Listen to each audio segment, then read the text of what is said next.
নমস্কার বন্ধুরা, green plants হবিতে আপনাদের স্বাগত।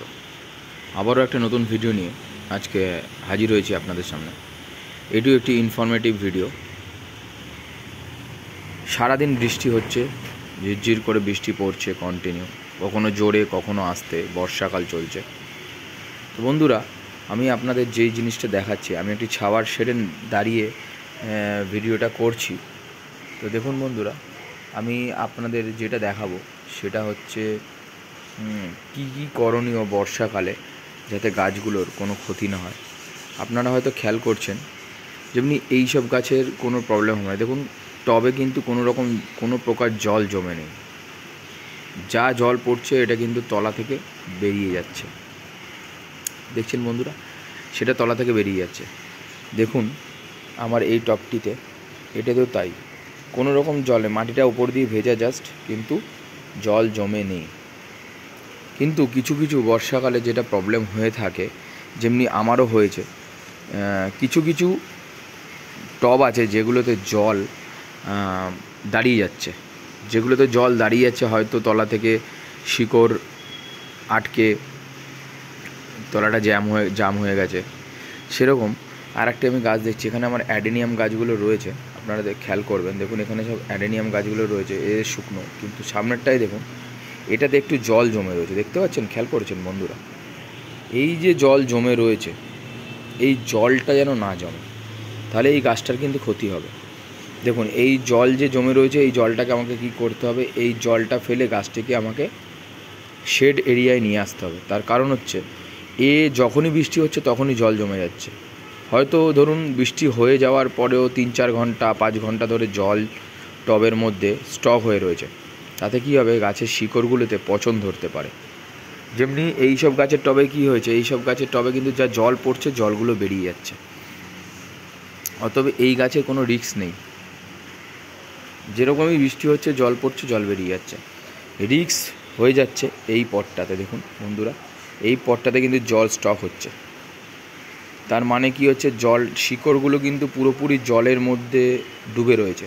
আর পাশের টবগুলোতে দেখুন কোনো প্রকার জল নেই, যা বৃষ্টি হচ্ছে ভেজা রয়েছে মাটি, অথচ বেরিয়ে চলে যাচ্ছে। সেই কারণে আমি ঘন ঘন ফাঙ্গিসাইড স্প্রে করছি।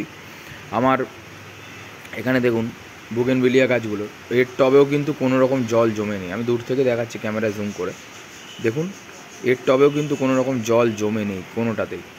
অতএব এদের কোনো ক্ষতি হবে না, কারণ আমি ঘন ঘন মাঝে মাঝেই স্প্রে করে দিচ্ছি, আমার ফাঙ্গিসাইড স্প্রে করে দিচ্ছি। 2 দিন 3 দিন অন্তর অন্তরই 3 দিন অন্তর অন্তরই করে দিচ্ছি আমি, কারণ বৃষ্টি কমছে যখনই, সেরকম ফাঁকা জায়গায় দেখে আমি মাঝে মাঝে স্প্রে করে দিচ্ছি। যখন ঘন বৃষ্টি, মানে 2 দিন 3 দিন টানা বৃষ্টি হচ্ছে, তারপরে যখনই বৃষ্টি বন্ধ হচ্ছে তখনই স্প্রে করে দিচ্ছি মাঝে সাঝে। কিন্তু এটা করতে হবে, তার কারণ হচ্ছে না হলে গাছের ফাঙ্গাসে গাছ মরে যেতে পারে। আপনি জানেন, বুঝতেই পারছেন, এই বৃষ্টিটা খুব বাজে। কন্টিনিউ এরকম বৃষ্টি হলে গাছেদের ক্ষতি হয়, টবের গাছেদের। মাটির গাছেদের কোনো ক্ষতি হয় না। এবং যেসব গাছগুলো, বেশিরভাগ গাছেই আমার কোনো সময় জল জমে না, আবার কিছু কিছু গাছে জল জমে যায়, শিকড় ব্লক হয়ে। যাই হোক, এটা দেখানো, দেখুন আমি আপনাদের যেমনি দেখাচ্ছি, আমার একটি গাছ, দেখুন এই বালতিটা দেখতে পাচ্ছেন, দেখাচ্ছি, দেখুন বৃষ্টি পড়ছে তো, এই দেখুন এই গাছটার মাটিটা এরকম কাদা কাদা, এটাতে জল জমতো। তো এই গাছটা একটি লতানো গাছ আমি লাগিয়েছিলাম এই টবে, কিন্তু গাছটা মারা গেছে। তার কারণ হচ্ছে কি, এর মধ্যে জল জমে গিয়ে সব সময় এরকম জল জমে জমে পুরো গাছটি মারা গেছে। আমার মানে খুব একটি প্রিয় গাছ ছিল, সেই কারণে আমি খুব দুঃখিত যে গাছটি আমার কাছ থেকে চলে গেল। দেখা যায় পরবর্তীকালে আবার জোগাড় করতে হবে, কারণ ওটি একটি আমার খুব প্রিয় গাছ। আর এদিকেও কিছু গাছ আছে যেগুলোতে টব থেকে জল নিমেষে বেরিয়ে যাচ্ছে। কাঠচাপা গাছের তো কোনো সময় জল জমানোই যাবে না। কাঠচাপা, তারপর হচ্ছে অ্যাডেনিয়াম, এইসব গাছে কোনো ধরনের জল জমানো যাবে না। জল জমলেই গাছ নষ্ট হয়ে যেতে পারে। তো বন্ধুরা, বিশেষ কোনো ভিডিও আজকে আমি গাছের সম্পর্কে দিতে পারলাম না। এটি একটি ইনফরমেটিভ ভিডিও। যদি ভালো লেগে থাকে তো অবশ্যই বন্ধুদের মধ্যে শেয়ার করবে। আর যেটা বলার কাজ হচ্ছে, যদি এরকম দেখুন আপনাদের বেশিরভাগ টবই এরকম হয়ে থাকে, তাহলে আপনাদের এটা মাথায় রাখতে হবে, একদম ম্যানুয়ালি পদ্ধতি, সেটা হচ্ছে বৃষ্টি শেষ হলে এসে টবের জলটিকে উল্টে ফেলে দিতে হবে। এটা গাছ বাঁচানোর একদম সহজ নিয়ম।